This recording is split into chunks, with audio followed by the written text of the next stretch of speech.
Welcome to episode 3 of Mental Mastery, where I'm interviewing the most inspiring people from all over the world on what it takes to live a happy and successful life. On today's show, I'm joined by the one and only Thibaut Meurisse, founder of the popular blog whatispersonaldevelopment.org, an author of 11 books, including the Amazon bestseller Upgrade Yourself. Growing up in France, he decided to move across the globe and study in Japan, where he ended up staying for over half a decade and started his popular blog to write about happiness, goal setting, motivation, and everything related to living a great life. So, Thibaut, thank you so much for being on the show. Well, thank you for having me. It's really a pleasure. And so I want to get started with a quote by one of the personal development legends, I would say, Jim Rohn. He said, "Work harder on yourself than you do on your job." And so what is it about personal development, about work on ourselves, our mindsets that is so important? Well, man, you steal my quote, man. I'm sorry. It's actually my favorite quote of all time. Like, learn harder on yourself, yes. I think everything is the mindset. So if you want to change your life, you have to start with your mind, your mindset, your belief, so your belief system as well. Because we all have so many limiting beliefs about everything. I think we have probably, I have no idea, like thousands of limiting beliefs about money, about religion, about whatever, about work, about, I don't know, just everything. And so the first step is really to realize that we are limiting ourselves. And from that point, we start working on limiting beliefs, overcoming the limiting beliefs so that we can become more happier, more productive, more successful. So I think it's really what personal development is about. So learning to overcome limiting beliefs and fear so that you can act from a place of love as much as you can. So that's how I would define personal development. I love that. Okay, so what does that process look like of identifying like what's holding you back? Because we all have these beliefs, right? And oftentimes they're very obvious, right? You're just saying like, I'm not good enough, I'm not smart enough, or whatever, right? But oftentimes we don't even realize that we have those beliefs, right? Or that they're holding us back. So what does that process look like of first identifying it and then overcoming? So what you can do is just look at any area of your life. So relationships, your career, your finance, and just see how come I'm not at a 10 out of 10 right now? So what is limiting me from being living the ideal life? From that, you will have some limiting beliefs basically, or you will have some excuses like I don't have enough time, I don't have the right education, I'm not smart enough, I'm not good enough, I'm not handsome enough. So that from that point, we start extracting your limiting beliefs. So I think that's really the first step. Okay. So what does that look like? Do you think there's belief systems that sometimes make sense? Like, do you think there's valid excuses, or do you think like any limiting belief, anything that holds us back from actually becoming the person that we're capable of becoming is automatically a limiting belief? Great question. I would say most of them are limiting beliefs. Of course, you have limitation as well, Like you can't become an NBA player if you're 45-year-old and you're overweight, But in many cases, things like, I don't know, I'm not good enough or I don't have the right education, all these things, you can really overcome them. Especially today in the world, we have so many ways to learn, to improve. We have access to YouTube, to Amazon, so many books, so many resources, programs online. I mean, you can learn anything you want basically online on YouTube. You can learn how to build a house on YouTube if you want. You can learn, I found a video on how to become an FBI agent, anything, you can find anything you want. So that's really learning, wanting to learn and believing that you can improve, believing you can become better over time. Yeah, no, I definitely love that. And I think, have you heard of Carol Dweck's book, Mindset? Yeah, I mean, she talks about it very eloquently, right? Of what, like, having those kind of limiting beliefs that many people have, right? Of that fixed mindset where you believe basically you're born with a certain amount of talent and that's where you are and that's where you're always going to stay. Or you develop that growth mindset. And that was certainly one of the biggest shifts in my life, deciding that I could improve, right? Deciding that I can get better at any skill I want. And I think that's really one of the most important things you can do, because over the long run, then you're going to develop those skills, you're going to become better, and you're going to be more successful in life. So I definitely love what you're saying about like it's so easy nowadays to learn new things, right? Learn new skills, learn anything you want, really, right? Like it's so incredibly easy. So I definitely love that. So once you define exactly what your limiting belief is, how exactly do you go about like kind of changing that over time? Do you think that's like a gradual process of just like day after day, maybe chipping away at it, or is it like a sudden shift that you can make? I think it's a more gradual process, at least for me. Even if I know you may have some things out there, but some process, some people that can help you, really shift your belief very quickly, like maybe hypnosis or NLP or neuro-linguistic programming, that kind of thing that work very well as well. But apart from that, just having, I think it's repetition. So every day you have, okay, that's my limiting belief. What is an empowering belief that I want to have instead? Because you always want to replace the limiting belief with a new one. It's like a habit. If you have a bad habit, you need to replace it with something else. You can't just remove it like that. You need to have something else instead. You need to have, otherwise you're going to have a void. So you need to have an empowering belief. So basically it's going to be the opposite belief, Then you repeat it again and again, every day. You start to visualize what it means for you in your life. No, I don't know, I'm not confident. What does it mean to be confident for you? Maybe it's doing a party, smiling at people, maybe it's having a straight back, maybe it's projecting your voice. Whatever it means to you, you have to visualize that as well. And then I think it's repetition. And next thing is the difficult one. The difficult part is also taking action. Just facing. Everybody knows that you have to face your fear, but it's very hard to do. And if you face your fear, it's going to be the biggest and the fastest way to overcome your belief, because you're going to realize, oh, wait a minute, I can do that. I've done it once. I can do it twice, and 5 times, 10 times, and you did do it again and again.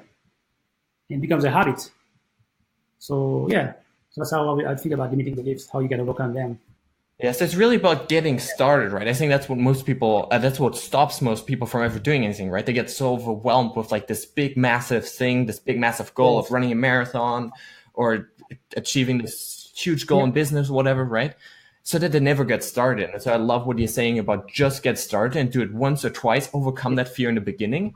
And then over time, it's going to get easier, right? As you repeat it over and over and over again, over time, the fear is going to diminish, or you just get better at handling it.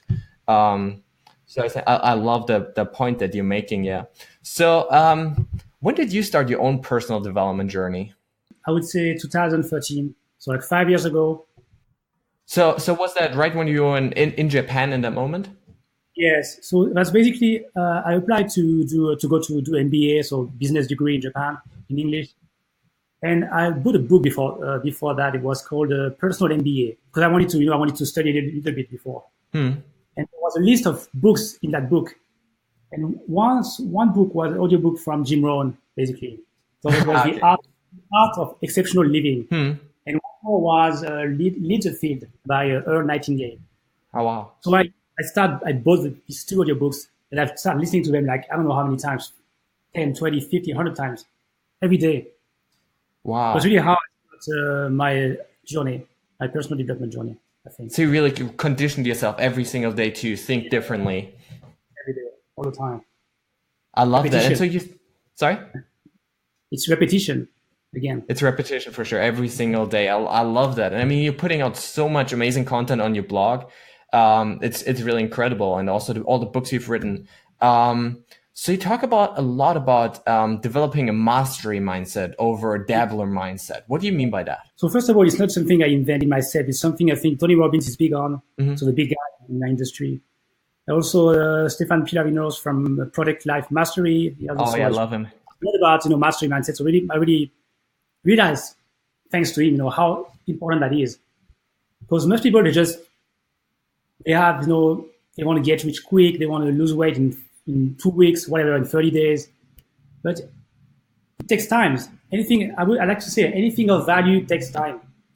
Whether it is in your business, your dream business, relationship, having a great career, it takes time. It takes years.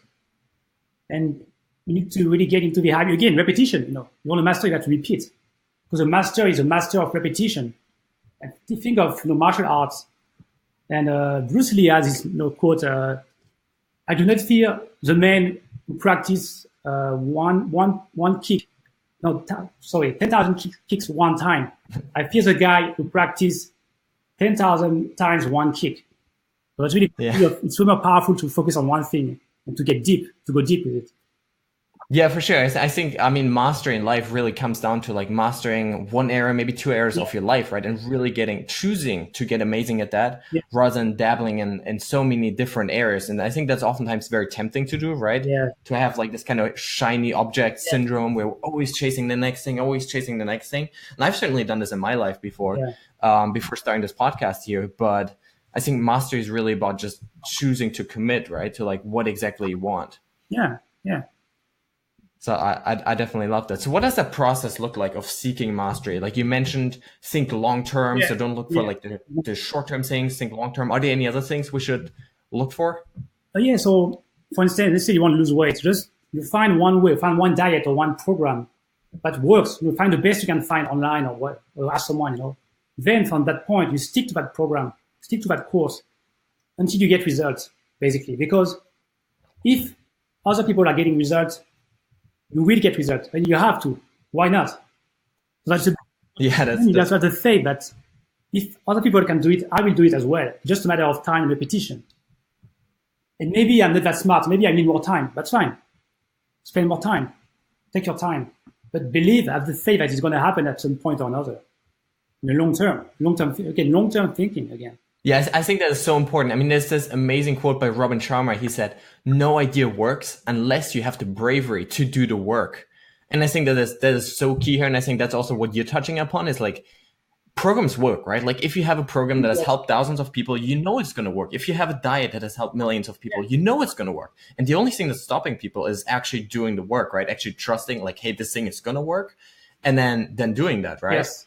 Yes. Yeah, Exactly. so yes. So what do you think it is that like stops people from doing that? Like from that makes them like do like self-sabotage? What is it that stops people from actually trusting in that and taking action? I'm not sure. I think part of it is they don't understand the process actually. So they don't know.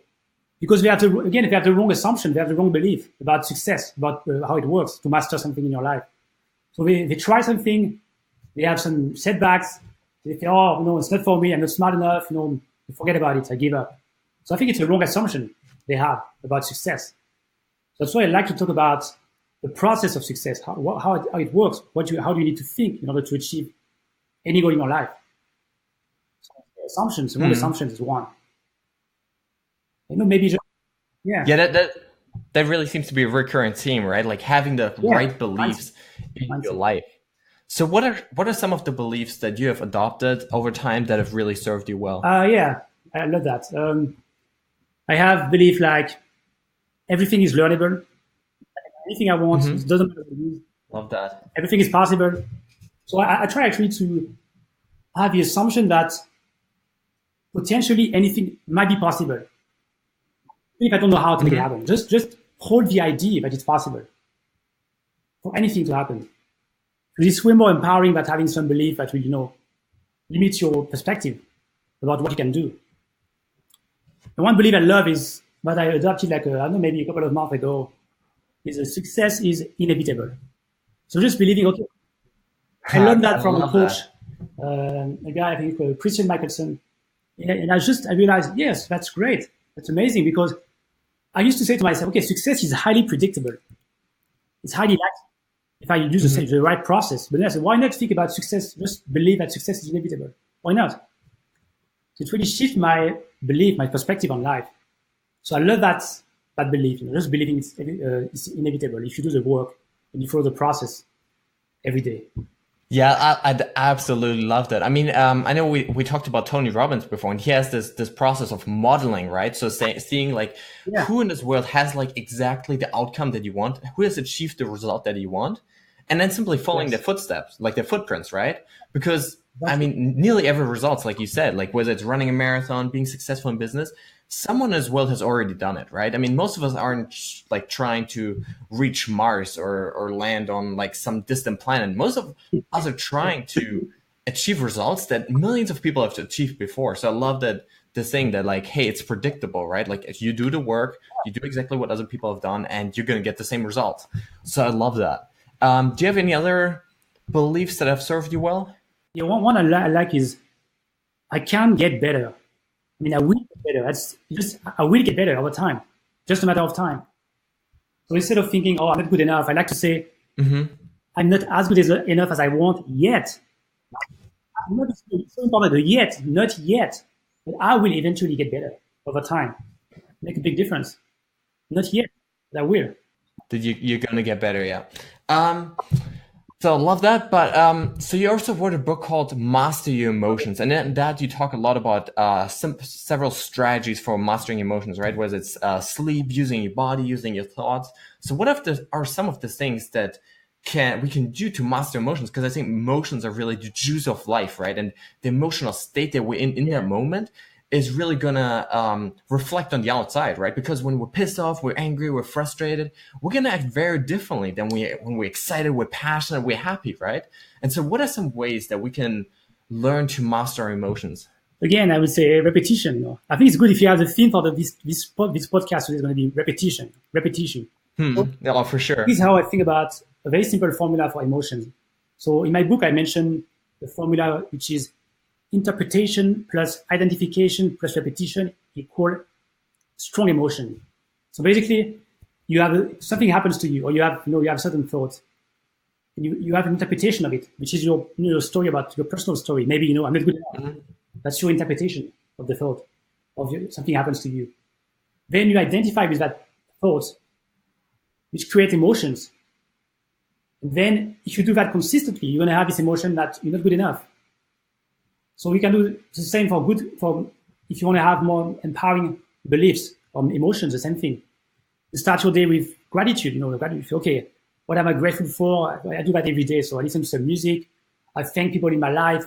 I met, just randomly, I think of people in my life. I just thank them for what they did for me every day.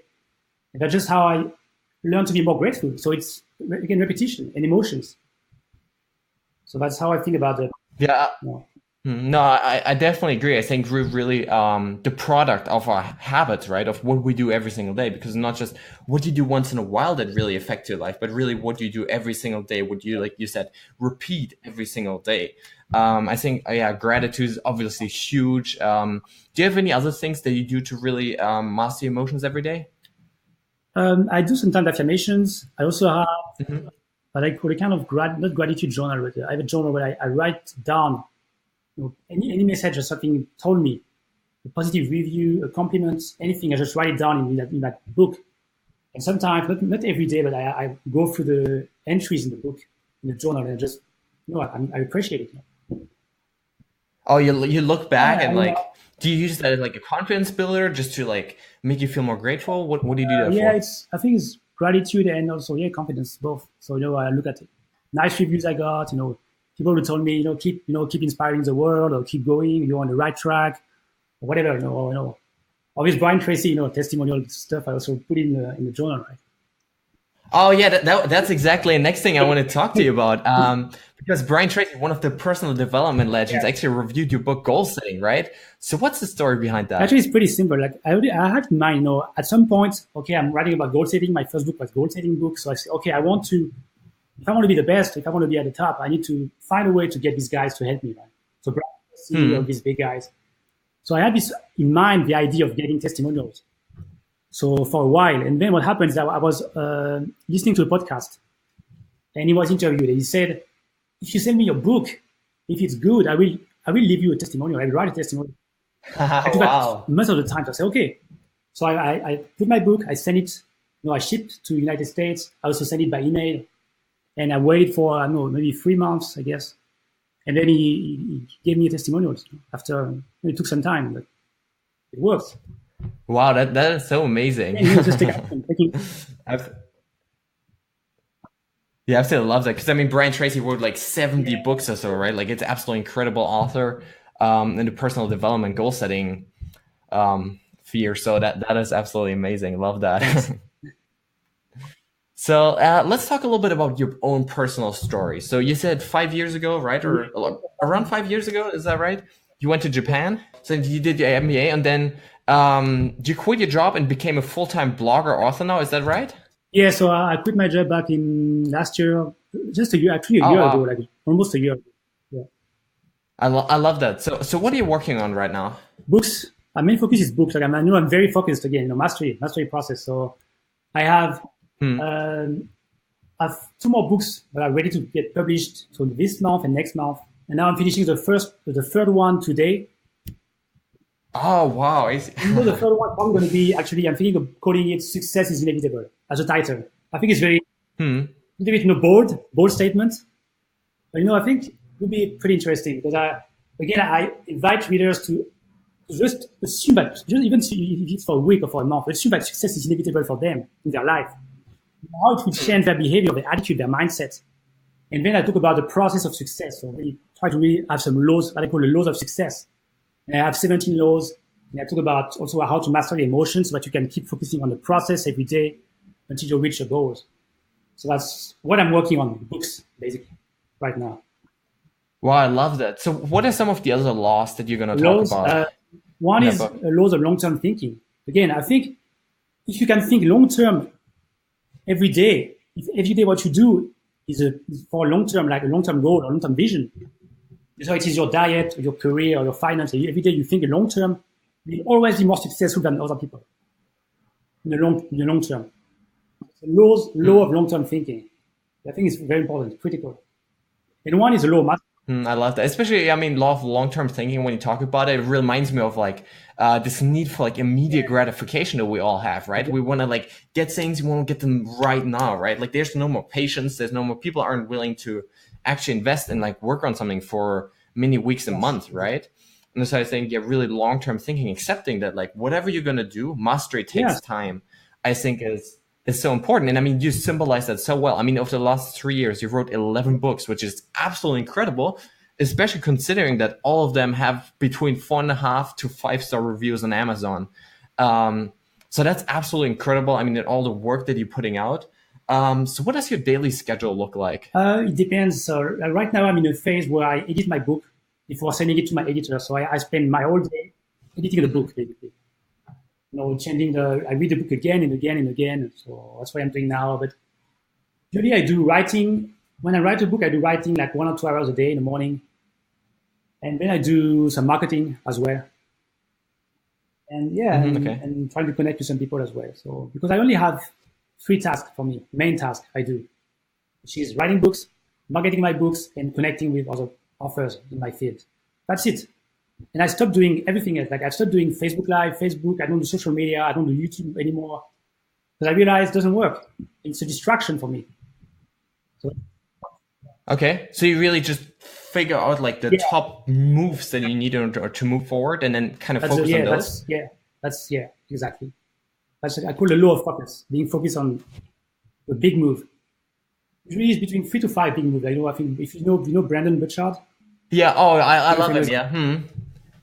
His book, High Performance Habits. You talk about this, the strategic move or something like that. He has 5 moves. Oh yeah, I love that. Actually, I'm just reading it. I'm just finishing up the book. The 5-move strategy, right? Where he talks about what are the 5 moves that you need to achieve any goal that you have, right? So I remember in the book, he talked about example of writing a book, right? What does it actually take? And then really figuring out, being honest about it, right? And figuring out, what does it actually take to achieve this is not and not what I want to do or what I feel like doing, but rather what are the actual results showing? So I definitely love that idea. And I agree. Absolutely. So do you have any special morning rituals, any habits that you've cultivated over time that have served you well? Yeah, as I mentioned earlier, gratitude is a big one for me. So these days I'm not that consistent, to be honest. So, but usually what happens, I'm consistent for a while, then I'm a little bit out of track, and I come back. But it's always an important part of my day, having a morning ritual, whether it's gratitude exercises, or meditation, or affirmations, or going through my journal, gratitude journal. So I have this, and also usually setting goals. I like to set goals every day, not all the time, because right now I'm basically editing my book, so I don't have to really have goals. I know what I have to do. But yes, I like to have daily tasks I do every day. Okay, so when you say you're setting goals every day, do you only focus on that specific day and say hey, those are the 3 things I want to get done today? Or what do you do? What does that process look like? So I will have a 1-year goal. This year, it's writing 8 books and publishing 10 books. Writing 8? Wow. Okay. So I have 3 more to write. 3, I think, by the end of the year. So I should be on track. Yeah. And then I have monthly goals. and weekly goals and daily goals. Yeah, I try to do that as So much as you I have can. it Not split up. I love that. yeah, it's breaking down basically. What I need to do every day to write 8 books by the end of the year. That's very simple. Okay, wow. Yeah, I mean, it really speaks to like what you said before about making success predictable, right? Like you know exactly the path that you have to take, and now all you need to do is follow the steps. So that is really amazing. So what's your ultimate vision for writing? I mean, if you're writing 8 books, publishing 10 books this year, what is your ultimate vision for that? I mean, one short-term goal is obviously making enough money to really make a good living out of it. That's one goal. Then I want to say at least 1 million books, probably more. I don't know how many years it's going to take this. Maybe 10, 20 years. I don't know. Who knows? But I'll definitely achieve that goal, I think. 100 books. Wow. I mean, it definitely looks like you're getting there for sure. So yeah, 1 million books and trying to be. I was thinking about becoming, trying to be the best number one self-published author on Amazon in my industry. Like trying to be number one. There are some big competitors for now, but just as a vision, right? Maybe within 5 years. That's amazing. Definitely looks like you're on a good track there. I mean, by the way you're going right now. One question I love is how has a failure or parent failure in your life set you up for later success? So do you have any favorite failures where you thought like, I'm on the ground, but it actually helped you lift yourself up again, you brushed yourself off and you got back in the game? I don't have anything in mind right now, but I can tell you failure is, I mean, I love, in a sense, I love failure. It's amazing. Like you have to fail if you want to succeed. And so many times I say in my blog, nobody's reading my articles and, it's going to be amazing. People are going to love it. Nothing happened. Do it again, nothing happened. Nothing happened again and again, like for years, for maybe 1, 2, 3 years. It's very difficult, and I think it's good because it crushes your ego, You have to humble yourself. Oh, no, maybe I'm not that good enough. Maybe I'm not that good. Maybe I need to improve. Maybe just I need more time. So I think it's a good experience to be able to go through that. But yeah, it can be very challenging. And also it tests your motivation, right? How bad do you want it? Because why would you get it if you don't want it bad enough, right? There's competitors out there. That's true. I mean, there's so many people trying to do the same thing that you are trying to do, right? And so you've got to be the one willing to stick through it and stick with it over the long run. So what would you suggest? Like if we go back 3 years to when you're starting out with your blog, what would you suggest to your younger self, let's say, or to any new bloggers, to anyone that's out there trying to create something new, trying to make a goal happen, and they're just not making any progress? Like there's just nothing happening yet. What would you suggest to them to kind of stay in the game? You probably first want to make sure that you're working on the right thing, right? That you're working on the right moves. Because if you're doing the wrong thing, it's going to waste your time for years. Then you want to make sure you buy, if you need to buy a program, you buy a course. If you have the money, try to invest at least in books. Books are cheap, so books, possibly high quality courses, and even coaching or mentoring. And be part of the group. Like I'm part of a group of authors on Facebook, for instance. It really helped me.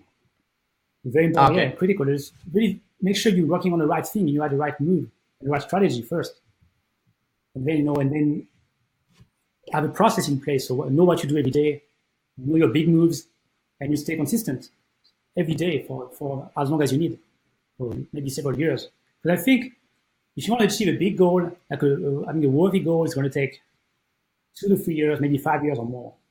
But I think it's a good time frame to think about very important goals for you. In your career, relationship, finance, 3 to 5 years, I think is a good time frame. No, I agree. And I think what you're saying here is so important, right? Of like, hey, you have to absolutely like figure out exactly what you're trying to do, what you need to get good at, what are the skills that are necessary, right? And then be crystal clear about like, how am I going to develop them, right? Because I mean, I know for me, and I think for many other people in the beginning, when I was starting out, I started out about 2 years ago with my blog, and I was kind of all over the place, right? I was trying all different social media strategies. I was trying all that stuff. And so I was spreading my whole attention, my energy, my focus every day on so many things that nothing ever worked. And so I think really kind of like you said, like charting your 3 to 5 big moves that are actually going to move you forward is so critical. Yes. So what is one of the best or most worthwhile investments you've ever made in your life? So it could be anything in form of time, money, energy. I mean, investment is always in yourself, right? The best investment you can do is the best return on investment you ever have is in yourself, by far. So it's best investment is, I don't know, books, I guess. Books, reading books. Yeah, some programs as well. Yeah, I would say, but on myself, investment on myself, definitely. Do you have any books that you would suggest to anyone starting out in their personal development I like journey? The Success Principles by Jack Canfield. I think it's very good book. Okay. Success. Oh, great Have one. you read Yeah. it? I've read it. Yeah, I loved it. Pretty good, right? I mean, I like it. Absolutely. Great author. Yeah, for sure. As well as, Brendan Burchard, High Performance Habits, pretty good. I think it's very good. If you want to be, a high performer. Yeah. Oh, for sure. And especially what I love about his book is like it's so like based on science, right? Yes. It's not just like personal experiences, which obviously are great, but like it's actually based on like the latest research in science, and he's interviewed like hundreds of thousands of people for his study, right, and for his book. So that's absolutely incredible book. Definitely go check it out for anyone that's listening here. And Jim Rohn as well. Don't forget Jim Rohn. Jim Rohn. For sure. On YouTube, audiobooks, whatever you can find. I love this guy. Oh, for sure. If you could meet anyone from history, whether living or dead, who would it be, and what would you say to them? Yeah, so I was thinking about it, before. I don't know, but I would like to meet someone who's like, like the Buddha or something, who is very advanced. Not just to be to see how it feels to be, around this type of person. But I heard they have a certain presence and certain, impact, obviously. So, what does that feel to be with that kind of person, like a Buddha? For sure, like how they're thinking, right? Yeah, what do we do? How do they affect you in your life by being around these people? Yeah. No, for sure. I love that. So before I ask my final question, where can these guys find you online? So yeah, as I said, I'm not that big on social media. So the best thing to do is to go to my blog, so whatispersonaldevelopment.org, to get my free book, and you'll be on my list. And I will contact you with my new latest books, discount and stuff. So you'll be on my list. That's the best way to follow me. Yes. Awesome. So final question: what does mental mastery mean to you? I mean, mental mastery for me is just being able to do what you have to do, whether you feel like it or not. So basically that's self-discipline, right? And the way you do that is just repetition and consistency. So again, daily habits, do every day, some tiny small habits, build consistency over time, build confidence over time, and then you will eventually be able to be more disciplined and have better control over your emotions. No, I love that, and I think that's really the recurring theme here, right? Like the main point here is like repetition, right? Whatever you want to be in life, whatever you want to do, it's all about setting those processes into place. They're gonna make success predictable, and then you're just repeating it over and over and over again. So I love that. I really want to acknowledge you for sharing all your expertise, all your knowledge with us. It was really amazing. And thank you to everyone who tuned in to today's episode of Mental Mastery. Tune in daily for new episodes on how you can achieve mental mastery and live a happy and successful life. And if you would like a little extra push, head over to my website, maxweigand.com, for a free ebook on mastering self-discipline and willpower. There, you can also sign up for my one-on-one habit coaching program, where I help you master your habits and achieve your goals. Also, if you like this interview, feel free to rate and review the show. Until next time.